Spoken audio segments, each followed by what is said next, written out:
నమస్తే, welcome to Suman TV. నేను విష్ణు. ప్రస్తుతంతో పాటు certified financial planner Ram Prasad గారు ఉన్నారు. వారితో మాట్లాడదాం. సార్ నమస్తే. సార్ రామ్ ప్రసాద్ గారు నమస్తే అండి. సార్ రామ్ ప్రసాద్ గారు, మనకున్న ఇన్వెస్ట్మెంట్ ఇన్స్ట్రుమెంట్స్లో బంగారంలో పెట్టుబడి పెట్టడం మంచిదంటారా, లేదంటే భూములు కొనుక్కోవడం మంచిదంటారా, లేదంటే డబ్బులు తీసుకెళ్ళి మ్యూచువల్ ఫండ్స్లో ఇన్వెస్ట్మెంట్ చేసుకోవడం మంచిదంటారా? సో దేంట్లో ఎక్కువ పెట్టుబడులు పెడితే జీవితాలు మారిపోతాయంటారు, జీవితాలు అద్భుతంగా వెలిగిపోతాయంటారు? మరి ఈ మూడింటిలో ఉన్నటువంటి సాధక బాధకాలు ఏంటి? బంగారము, భూములు, మ్యూచువల్ ఫండ్స్.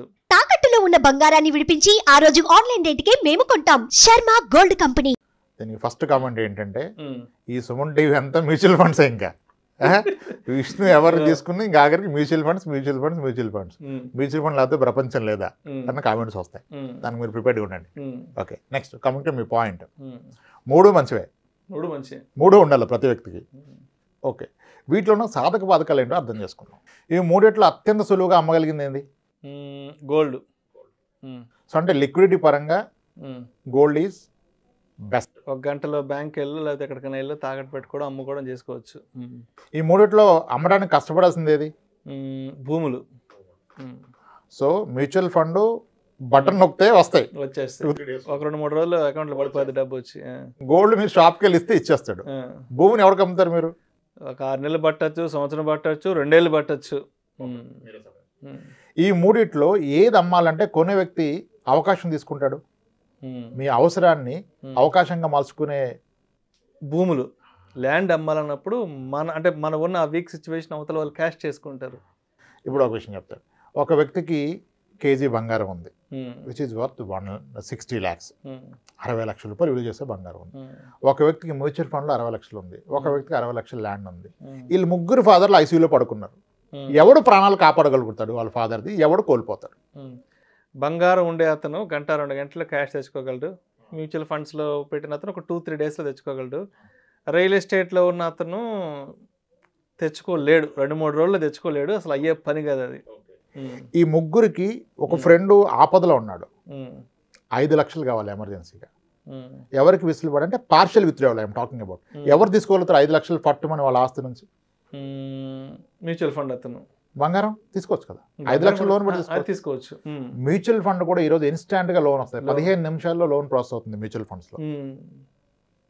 ఓపెన్లో అవైలబుల్. నేను మ్యూచువల్ ఫండ్ నా సైట్లోకి వెళ్ళి ఆ పోలియో నెంబర్ కొట్టి ఆన్లైన్లో పెట్ చేస్తే 15 నిమిషాల్లో మీకు లోన్ వస్తుంది. అది కూడా హార్డ్లీ 9.5-10% పర్ ఇయర్లో, ఓడీ లోన్ లాగా 15 నిమిషాల్లో లోన్ వస్తుంది. గోల్డ్ అన్న ఒక గంట పడుతుంది వెళ్ళి తీసుకుంటే. మరి ల్యాండ్ మీద ఎప్పుడు వస్తుంది లోన్?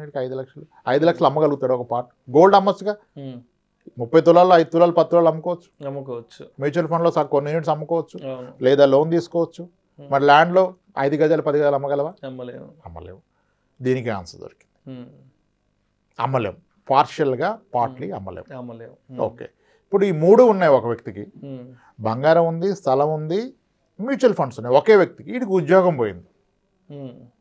పోయింది.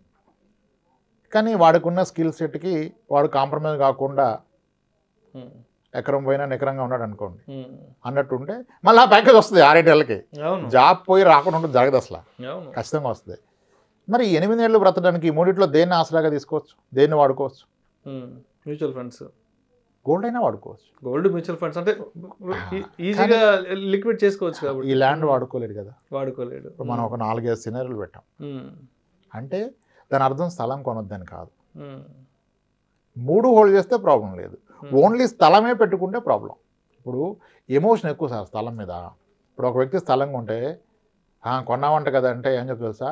అక్కడ ప్రపోజల్ రోడ్డు వస్తుంది, 60 feet రోడ్డు, దానికి ఆల్రెడీ డెవలప్మెంట్ వచ్చింది, వెంచర్ వచ్చేసింది, అందుకే ఇదంతా స్టోరీ. రియాలిటీ ఏంటి? నువ్వు పెట్టింది ఎంత, నీకు వచ్చేది ఎంత, అది మర్చిపోతున్నారు. ఆ పర్సంటేజ్ మర్చిపోయి మాడుతున్నారు.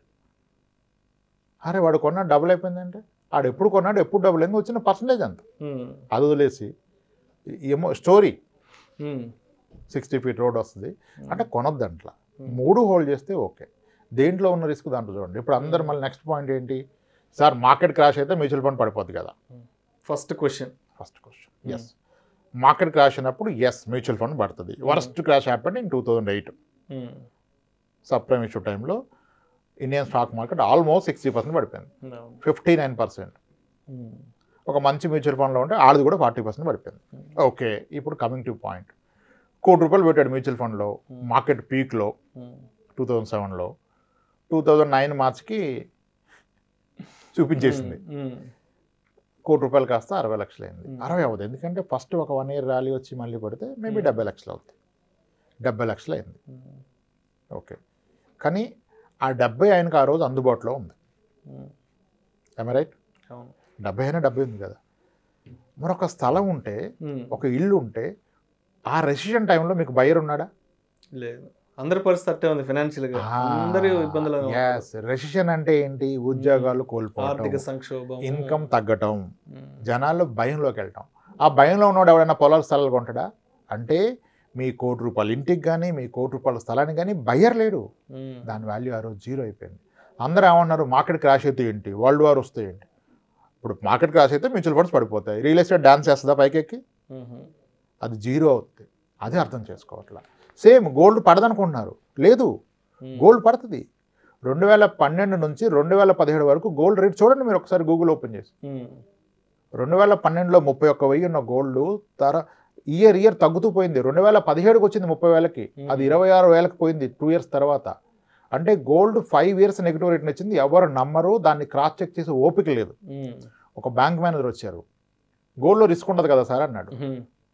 గూగుల్ ఓపెన్ చేసి గోల్డ్ హిస్టారికల్ రిటర్న్స్ ఓపెన్ చేశాను, చూపించాడు 12 నుంచి 17 వరకు చూడమంటే, సార్ మీరు కరెక్టే సార్ అండి, ఎలా చెప్తున్నా సార్?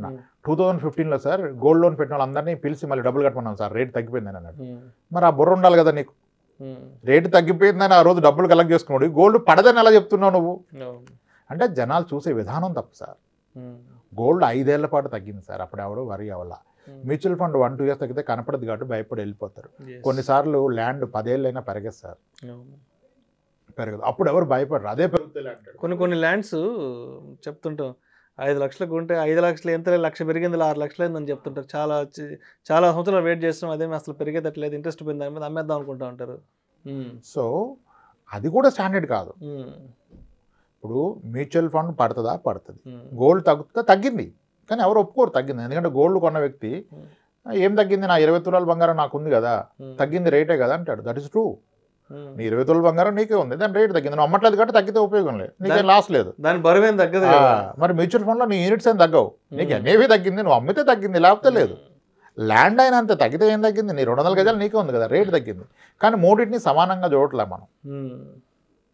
రిస్క్ మూడిట్లోనూ ఉంది సార్, కానీ when it comes to return mutual ఫండ్లో కాస్త రేట్ని ఎక్కువగా ఉంది. అండ్ ఫీజిబిలిటీ పరంగా మీ ప్రతి అవసరానికి ఆదుకోగలిగింది బంగారం కానీ మ్యూచువల్ ఫండ్ కానీ. ల్యాండ్ ఆదుకోదు. ల్యాండ్లో కూడా అద్భుతంగా పెరిగింది అంటారు. ఎస్, కొంతమంది స్థలాలు కొన్నారు, 3 yearsకి డబుల్ అయిపోయింది. కొన్ని మ్యూచువల్ ఫండ్స్ 1 yearకే డబుల్ అయినాయి. సో ఏది స్టాండర్డ్ కాదు, లాంగ్ టర్మ్ యావరేజ్ స్టాండర్డ్. నా అంచనాలో మీరు ఒక స్థలం కొని అన్ని బాగుంటాయి, మీరు మంచి ప్రైస్కి కొంటే 6 ఏళ్ళకి రెట్టింపు అవుతుంది. మీరు 30 ఏళ్ళు అయినా చూస్తే ప్రతి 6 ఏళ్ళకి రెట్టింపు అవుతుంది, ప్రతి 6 yearsకి రెట్టింపు. మీరు చూసారా అన్నీ రెట్టింపు అబ్బాబ్బా అంటున్నారు, ఏం అబ్బా అక్కడ 6 yearsకి డబుల్ అంటే 12%. 6 yearsకి డబుల్ అంటే rule of 72 by 6 is 12%. Gold long రేంజ్లో ఇస్తుంది 7 to 9, 10, 11 ఇస్తుంది.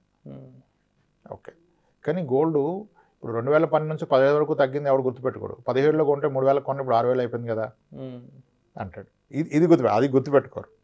అందుకే రంట ఇప్పుడు సవరన్ గోల్డ్ బాండ్లో కూడా గ్యారంటీ ఎక్కడిది? ఇప్పుడు 2012 నుంచి 17 వరకు ఎలాగైతే గోల్డ్ తగ్గింది, అలా 5 years తగ్గితే సవరన్ గోల్డ్ బాండ్లో మీరు పెట్టిన దానికి తక్కువ వస్తుంది. వీడియోలు చేసుకోవడం బాగుంటుంది, కానీ ప్రాక్టికల్గా దేంట్లో రిస్క్ దాంట్లో ఉంటుంది. ఎస్, ఆ పడినప్పుడు మీరు రియాక్ట్ కాకుండా ఉంటే పెరుగుతుంది. కానీ ఇప్పుడు సవరన్ గోల్డ్ బాండ్లో మీరు అప్పుడు మీరు 8 years తర్వాత తగ్గింది తీసుకోవడానికి లేదు కదా, 8 yearsకి మెచ్యూరిటీ కదా తీసుకోవాలి. అదే మీరు ఫిజికల్ గోల్డ్ కొంటే మెచ్యూరిటీ ఉండదు, వెయిట్ చేయొచ్చు. ల్యాండ్ కొంటే 100 ఏళ్ళు ఆగొచ్చు, ఇటు పోయిందా కాగొచ్చు కదా. మ్యూచువల్ ఫండ్ కొంటే మీ ఇష్టం, పర్పస్ ఎప్పుడంటే తీసుకోవచ్చు. ఎస్, ఇలా ఆలోచించుకోవాలి. అలా అని మీరు కొనొద్దని చెప్పట్లా, మీకున్న నికర ఆస్తిలో ఒక పార్ట్ కొంత మేరకు పెట్టండి. మార్కెట్ పడితే, ప్రపంచ యుద్ధాలు వస్తే, కరోనా వస్తే, అప్పుడు రియల్ ఎస్టేట్ ఏమీ లెగ్స్ డ్యాన్స్ వేయట్లేదు. రియల్ ఎస్టేట్ ఉన్న వాళ్ళు ప్రాణాలు కోల్పోతారు. మీకు ఒక ఎగ్జాంపుల్ ఇస్తాను దీన్ని, just make it further clear. కరోనాకి ఒక 8 months ముందు ఒక క్లయింట్ కలిసాము, ఫైనాన్షియల్ ప్లానింగ్కి వచ్చారు. ఐసీ ఈజ్ చాలా వెల్దీ, రిచ్, అవసరమే లేదు ఆయనకు, అన్ని స్ట్రీమ్స్ ఆఫ్ ఇన్కమ్ ఉంది. ఆయిల్ ఫామ్ ఏదో ఉంటుంది, అక్కడి నుంచి వస్తుంది. విపరీతమైన ఇల్లు ఉన్నాయి, అక్కడి నుంచి వస్తుంది. ఇద్దరు వర్కింగ్, హై ఇన్కమ్, అసలు టెన్షనే లేదు లైఫ్కి. నేను ఇక ఏ టెన్షన్ లేని లైఫ్లో మళ్ళీ మ్యూచువల్ ఫండ్ తీసుకుని ఒక టెన్షన్ క్రియేట్ చేయడం ఎందుకు, అవసరం లేదు మీకు అని చెప్పి. ఎందుకంటే నిజానికి అవసరంలా, నిజానికి అవసరంలా. అదేంటి రాము నువ్వు ఇలా అంటావు, నా ఫ్రెండ్ నీ దగ్గర పెట్టాడుగా, ఆయన పెట్టనిచ్చావు, నన్ను ఎందుకు పెట్టట్లేదు అన్నాడు. అరే ఆయనకి ఏముంది, 2 లోన్లు ఉన్నాయి అంతే, ఆయనకి ఏం లేదు, మీకు అన్నీ ఉన్నాయి కదా, మీకు ఎందుకు అన్న. లేదు లేదు నేను ఐ వాంట్ ఇన్వెస్ట్ అన్నారు. పర్ఫెక్ట్ సార్, మరి రిస్క్ అయితే ఉంటుంది అన్న. అంటే రిస్క్ ఫ్రీ కూడా ఉంటాయి. Mutual funds are not just equity funds. Mutual fund starts from where, overnight fund, ఒక రాత్రికి డబ్బులు పార్క్ చేయొచ్చు. Liquid fund, ultra short duration fund, short duration fund, gilt fund, credit risk fund, ఇవన్నీ debt. మళ్ళీ ఈక్విటీలో 100 కేటగిరీలు, మళ్ళీ hybrid equity, balanced advantage, hybrid equity, multi asset, ఇవన్నీ ఉన్నాయి. సో ఇన్ని రకాలు ఉంటాయి సార్. మరి మీరు అగ్రెసివ్ వెళ్దామంటే నేనైతే మీకు అగ్రెసివ్ కూడా హైబ్రిడ్ ఈక్విటీ రికమెండ్ చేస్తాను. లంసమ్ అని కదా, లంసమ్ ఎప్పుడు ఈక్విటీలో పెట్టినవా నేను ఎవరిని. ఎందుకంటే మీరు లాంగ్ రన్లో చూస్తే equity fund, hybrid equity fund almost same returns ఇస్తున్నాయి. Hybrid equity funds beaten Nifty 50 index with huge margin. There are funds, అంటే మన పేర్లు చెప్తే మళ్ళీ ట్రాప్ అవుతారని చెప్పండి. ఓకే, అలా వాటిలో పెడదామన్నా. సరే పెట్టండి, నాకేం టెన్షన్ లేదు, మీరు 40% పడ్డా నాకు ఓకే అన్నాడు. ₹1 ఇచ్చాడు, పెట్టాం. సరిగ్గా ఫస్ట్ లాక్డౌన్లో 25% కొట్టేసింది. అంటే అంతకుముందు పెరిగింది కాస్త మళ్ళీ తగ్గి 80 లక్షలకు వచ్చింది. 1,06,00,000 దాకా పోయింది కాస్త 83-85 లక్షలకి ఏదో వచ్చినప్పుడు ఫోన్ చేశాడు. అర్జెంట్ రామ్ నాకు ఒక 20 లక్షలు కావాలన్నాడు. ఏం మాడుతున్నారు మీరండి, ఏం మాడుతున్నారు ఏంటి, నాకు మెడికల్ ఎమర్జెన్సీ, నాకు కావాలి, నా డబ్బు ఉంది, ఎప్పుడన్నా తీసుకొచ్చినది ఇవ్వన్నాడు. నేను ఎవరన్నా, ఏం మాడుతున్నాను నువ్వు అన్నాడు. నా డబ్బు నేను తీసుకుంటే ఎవరంటే ఎవరన్నా అడిగాడు. సార్ ఇప్పుడు ఇంత డౌన్లో మీరు మళ్ళీ 20 తీస్తే అది 60 లక్షలు 55 లక్షలు అయిపోద్ది. ఇక అది రీకవర్ అయ్యి మీకు ₹1 రావాలంటే చాలా టైం పడుతుంది సార్, వేరేది ఏదన్నా చూడమన్నా. ఏమీ లేదు రామ్, ఎక్కడ నాకున్న ఆస్తుల్లో డబ్బులు వచ్చే మార్గం లేదు, ఇది ఒక్కటే కనపడుతుంది, నాకు కొట్టేసే రిడెంప్షన్ అన్నాడు. రిడెంప్షన్ కొట్టినా 3 days అవుతుంది సార్ అన్న. అరే ఏదైనా మార్గం లేదన్నాడు. లోన్ కొట్టేద్దాం అన్న. ఏదన్నా చేయి బాబు, నాకు డబ్బులు వస్తే చాలన్నాడు. కొట్టేశావు. 20 లక్షలు అడిగితే 28 లక్షలు కొట్టా, తీసుకున్నాను. 10 రోజుల్లో మళ్ళీ 10 లక్షలు వెనక్కి ఇచ్చాడు. 20 సరిపోయింది సార్, తీసేసుకున్నాను. ఇప్పుడు చూస్తా చాలా ఎక్కువ ఉంది ఆయన పెట్టిన దానికన్నా, లోన్ క్లోజ్ చేస్తే కూడా. ఈ వెసులుబాటు ఉంటుందా? అది ఇలా దాన్ని పూర్తిగా ఓపిక్గా అర్థం చేసుకోవాలి. దానిలో రిస్క్ చూడాలి. 40% పడుతుంది. Mutual fund can go down by 40%, 40%. Real estate at some time will be absolute zero. ఇప్పుడు నేను ఛాలెంజ్ చేస్తా, స్థలం కొని 1 year అయింది, పెరిగింది అన్నావు, అమ్ము చూద్దాం. నువ్వు కొన్న రేటుకి అమ్ము చూద్దాం. నీకు అమ్మి పెట్టిన అడుగు, ఆ రేటుకి వస్తుందని. 4 రోజుల్లో వస్తాయి డబ్బులు. మరి అది ఎలా ఇద్దే సెట్? అవసరంలో ఆదుకోవాలి. అవసరానికి ఆదుకున్నోడే ఫ్రెండ్. అవసరానికి అక్కడికి వచ్చిందే ఆస్తి, అక్కడికి రాంది ఆస్తి కాదు. సో ఎంత మేరకు అంత మేరకు పెట్టుకోండి. ఎమోషన్తో తీసుకోవద్దు నిర్ణయాలు. మనకి ఎమోషన్ తప్పితే ఇంకేం ఉండదు. పక్కనే ₹3 తక్కువ వస్తే కొనేస్తాడు, ఉరకటమే. ఇంకా ఆలోచించుకోవాలి కదా, నీకున్న ఆస్తి ఏంటి, నీ ఆదాయ మార్గాలు ఏంటి, నీ బాధ్యతలు ఏంటి, ఎవరెవరు ఆధారపడినారు. ఒక ఎమర్జెన్సీ వస్తే ఏంటి పరిస్థితి, నువ్వు మేనేజ్ చేయగలవా? అన్నీ ఎక్కడ పెడుతున్నావు? సో అందుకని I was never against gold. Gold ఉంటే ప్రశాంతంగా నిద్రపడుతుంది. గోల్డ్ ఎంత ఉంటే అంత ప్రశాంతమైన నిద్రపడుతుంది. ఇంట్లో ఒక రెస్పెక్ట్ ఉంటుంది. గోల్డ్ కొనండి, ఆడు వైఫ్ని ప్రేమిస్తున్నట్టే. ఎంతో కొంత కొనండి అని చెప్తా. మీకు ఏం తెలుసు గోల్డ్ అంటే? Gold is just not an investment, it is an emergency. So మొత్తానికి ఇన్వెస్ట్మెంట్స్ చేయాలి, బట్ మనం చేస్తున్న అన్నిట్లో చేయాలి, బట్ దానికి ఒక ఇంత శాతం అని చేయాలి. మన పోర్ట్ఫోలియో ఎంతని పెట్టుకోవాలి, అది కూడా ఆపదలో మనల్ని కాపాడగలిగేలా ఉండాలి. అవసరానికి అక్కడికి రాను, 1 గంటలోనో 2 గంటల్లోనో 1 రోజులోనో 2 రోజుల్లోనో దాన్ని లిక్విడ్గా మార్చుకోగల అవకాశం ఉండగలగాలి. అండ్ నీ ఎమర్జెన్సీని అవతలోడు అవకాశంగా తీసుకోవద్దు.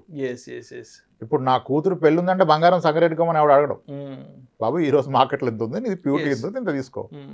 నాకు అర్జెంట్ రా బాబు కావాలంటే మ్యూచువల్ ఫండ్ వాడు నీకు అవసరంగా తగ్గించడు, అక్కడ ఎన్ఏవే కనపడుతుంది, కొట్టుకో వచ్చేస్తాయి. కానీ మిగిలిన దానికి రాదే. ల్యాండ్ ఎట్ట కాదు, దాట్స్ వేర్ ఇట్ ఈస్. గొప్పగా పెరిగిన ల్యాండ్స్ ఉంటాయి, గొప్పగా పెరిగిందని చెప్పొద్దు. సిఏజిఆర్ ఎంత తీయండి, సిఏజిఆర్ మాట్లాడండి ల్యాండ్ గురించి మాడితే. డోంట్ టాక్ డబుల్ అయింది, 2 కోట్లు అయిపోయింది, 3 కోట్లు కాదు, క్యాగర్ అంత. That's it sir. ఓపిక్గా కాస్త టైం తీసి ఆలోచిస్తే సమాధానం అక్కడే దొరుకుద్ది. కానీ అది తీరు, ఎమోషన్ డామినేట్ చేస్తుంది, లాజిక్ని ఎమోషన్ డామినేట్ చేస్తుంది. ఇంకప్పుడు వీ కాంట్ హెల్ప్ దెమ్, మన మాట వినరు. సరే ఇంకొకటి మీరు అన్నారు కదా ల్యాండ్ అని, ఇప్పుడు ₹1,00,00,000 బంగారం అమ్మితే బంగారం తీసుకొని మీకు అకౌంట్కి ట్రాన్స్ఫర్ కొడతాడు, మీరు బిల్ సైజ్ చూపిస్తే. ఓకే, మీరు మ్యూచువల్ ఫండ్ అమ్మితే అకౌంట్కి వస్తుంది. మీరు ₹1,00,00,000 ల్యాండ్ అమ్మితే అకౌంట్కి ఎంత వస్తుంది? ఎంత వస్తుంది? అకౌంట్లోకి వస్తుంది మొత్తం? లేదు, కష్టం. మరి ఇది కొన్న అతను ఏమన్నాడు, ఇప్పుడు 15 లక్షలు ట్యాక్స్లు ముందు వైట్ అవుట్ ఇస్తున్నాడు పూర్తిగా. ముందు వైట్ అవుట్ కదా. ఇప్పుడు 15 లక్షలు ల్యాండ్ కొని 20 ఏళ్ళు ఆగితే ₹1,00,00,000 అవుతుంది. ఆ ₹1,00,00,000 పెట్టి మా అబ్బాయిని చదివిస్తావు. కానీ మీ అబ్బాయిని చదివిస్తే వాడికి వైట్ కావాలి, ఇక్కడ వైట్ వస్తుందా? కష్టం. మరి కష్టం అంటే ఏం ఆలోచిస్తున్నావు? మీరు భ్రమలో బ్రతున్నారు. ఆ రోజు రాదు కదా, ఏం చేస్తావు? 50 లక్షలు బ్లాక్ ఇస్తే ఏం చేయగలవు? ఈ రోజు నువ్వు ₹1,00,00,000 స్థలం అమ్మితే 50 లక్షలు క్యాష్ వస్తే ఏం చేయగలవు? గోల్డ్ కొనగలవా? కొనలేవు. కాలేజ్ ఫీజు కట్టగలవా? కట్టలేవు. ఒక కారు కొనగలవా క్యాష్ ఇచ్చి? జిఎస్టీ బిల్డింగ్ వాడు సోర్స్ కావాలి, మరి ఏం చేయడానికి పెట్టుకున్నావు? మళ్ళీ స్థలమే కొంటాడంటాడు, ఏం చేస్తావు కొనుక్కొని? పనికిరంది ఏం చేస్తావు? అది కొనొద్దని చెప్పట్లా, కొంత మేరకు పూర్తిగా అదే ట్రాప్లో పడి మీరు అన్నారుగా 3 కొనండి, ఏది ఎంత మేరకు కొనాలి, ఏది ఏంటి మీకు మీరే విశ్లేషణ చేసుకోండి. ఒకరు చెప్పింది నమ్మొద్దు. మనం ఇచ్చిన కొన్ని పాయింట్స్ ఉన్నాయిగా, నేను మిమ్మల్ని అడిగిన ప్రశ్నలు వాళ్ళని వాళ్ళు అడుగుకుంటే సమాధానం వస్తుంది. There ends, simple. అలా నిర్ణయాలు తీసుకోండి, ఎమోషనల్గా నిర్ణయాలు తీసుకోవద్దు. రైట్, అవసరాన్ని దృష్టిలో పెట్టుకొని నిర్ణయాలు తీసుకోండి. Everything is good. Right sir. Right, thank you so much Ramprasad గారు. రైట్ అండి. బంగారం అయినా, భూములైనా, మ్యూచువల్ ఫండ్ ఇన్వెస్ట్మెంట్స్ అయినా ఎంత మేర ఇన్వెస్ట్ చేసుకోవాలి, ఏది సరైన సమయంలో మనల్ని ఆదుకుంటుంది అనే దాన్ని మనం పసిగట్టగలిగితే లైఫ్ చాలా ఈజీగా ముందుకెళ్ళిపోతుంది అంటారు. Thank you sir. Thank you so much.